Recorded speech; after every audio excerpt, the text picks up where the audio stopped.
10th క్లాస్లో December prelims mains కొత్త class start అవుతుంది. ఈ నెంబర్కి కాల్ చేసి రిజిస్టర్ అవ్వండి. లిమిటెడ్ సీట్సే ఉన్నాయి. మహానటి సినిమా ద్వారా తెలుగులో మంచి గుర్తింపు తెచ్చుకున్న హీరోయిన్ కీర్తి సురేష్ పెళ్లి చేసుకుంది. 15 ఏళ్లుగా తన రహస్య స్నేహితుడు యాంటోనీతో కీర్తి సురేష్ ప్రేమలో ఉంది. ఏ విషయాన్ని ఎవరూ కనిపెట్టలేకపోయారు. గత నెలలోనే తన ప్రేమ వ్యవహారాన్ని కీర్తి సురేష్ సోషల్ మీడియా ద్వారా వ్యక్తం చేశారు. పెళ్లికి ముందు తిరుమల వెంకన్నను కూడా దర్శించుకుని ఆశీస్సులు తీసుకుంది.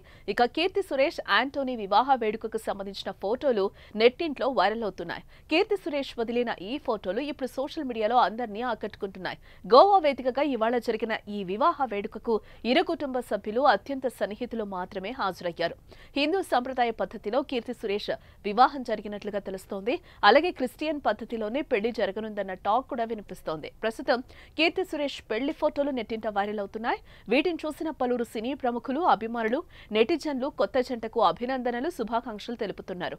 కాగా ఈ ఏడాది దీపావళి రోజున యాంటోనీ తట్టిల్తో తన ప్రేమ విషయాన్ని బయటపెట్టింది కీర్తి.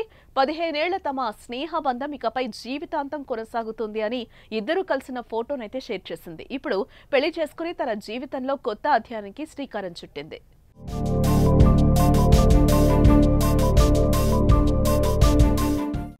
ఇక కీర్తి సురేష్ ప్రస్తుతం బేబీ జాన్ మూవీతో ఆడియన్స్ ని పలకరించేందుకు రెడీగా ఉంది. ఈ పెళ్లి పనుల వల్ల ఎక్కువగా ప్రమోషన్స్ కి రావటం లేదు. కీర్తి సురేష్ ఇప్పుడు కొన్ని రోజులు తన సమయాన్నంతా ఫ్యామిలీకి కేటాయించాలని భావిస్తున్నట్లుగా తెలుస్తోంది. అయితే కీర్తి సురేష్ పెళ్లి గురించి, పెళ్లి విశేషాల గురించి అయితే ఎక్కువగా బయటకు రాలేదు. ఇక కీర్తి సురేష్ తెలుగులో ఈ కాలంలో ఎక్కువగా సినిమాలు చేయడం లేదు. దసరా బ్లాక్ బస్టర్ తర్వాత భోళా శంకర్ అంటూ కీర్తి సురేష్ ఖాతాలో డిజాస్టర్ పడింది. రఘుతాత అంటూ మళ్లీ సందడి చేసింది.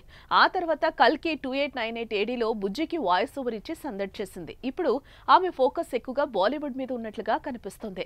మరి పెళ్లి తర్వాత ఇదే స్పీడ్ కంటిన్యూ చేస్తుందా లేదా స్లో అవుతుందా అన్నది చూడాలి.